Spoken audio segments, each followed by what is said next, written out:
असदुद्दीन ओवैसी वो भी बड़े परेशान हैं। वो कह रहे हैं कि सब मस्जिदों को ललचाई नज़र से देख रहे हैं, भारतीय जनता पार्टी के लोग, आरएसएस के लोग, साजिश हो रही है सभी मस्जिदों के खिलाफ, मस्जिदों को हमसे छीनने की कोशिश हो रही है, इसलिए मस्जिदों को आबाद रखा जाए। क्या कहेंगे ओवैसी साहब के इस बयान पर? अब देखिए, दो बातें, या तो उनको लगता होगा लोग मस्जिदों में नहीं जा रहे हैं, मगर दूसरी बात मैं कहना चाहता हूं, दो विषय। कितनी मस्जिदें हम नहीं कह रहे हैं, इसकी तो बाकायदा हिस्टोरिकल लिस्ट अवेलेबल है।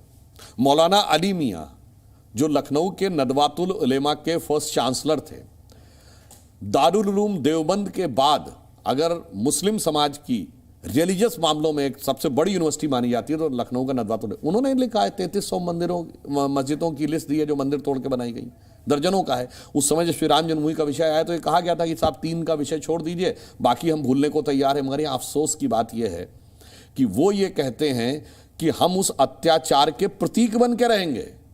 क्यों? इन्हीं के तो भाई ने बयान दिया था, हमने इस मुल्क पे 800 साल हुकूमत की है, मतलब क्या? और मैं पूछना चाहता हूं, ये भाई इसमें सियासी वर्ड कहां से आ गए? बाबरी मस्जिद कहां से आ गई? भाई इस्लाम तो अमले रसूल है, अमले बादशाहत नहीं, तो बादशाह का नाम कैसे आ गया?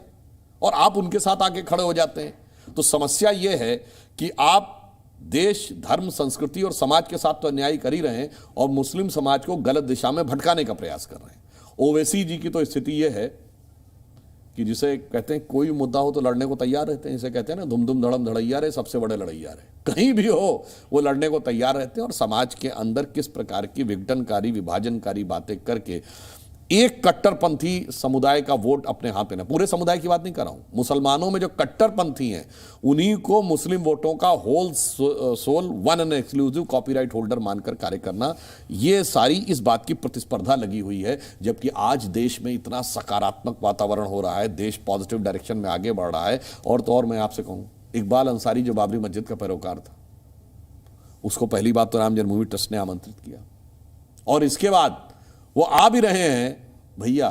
और ओवैसी को उसके बाद भी प्रॉब्लम है। एक कहावत होती है ना, मुद्दई सुस्त गवाह चुस्त, यहां तो मुद्दई साथ में और जो गवाह भी नहीं था वो हवा में लट्ठे भांजे पड़ा है।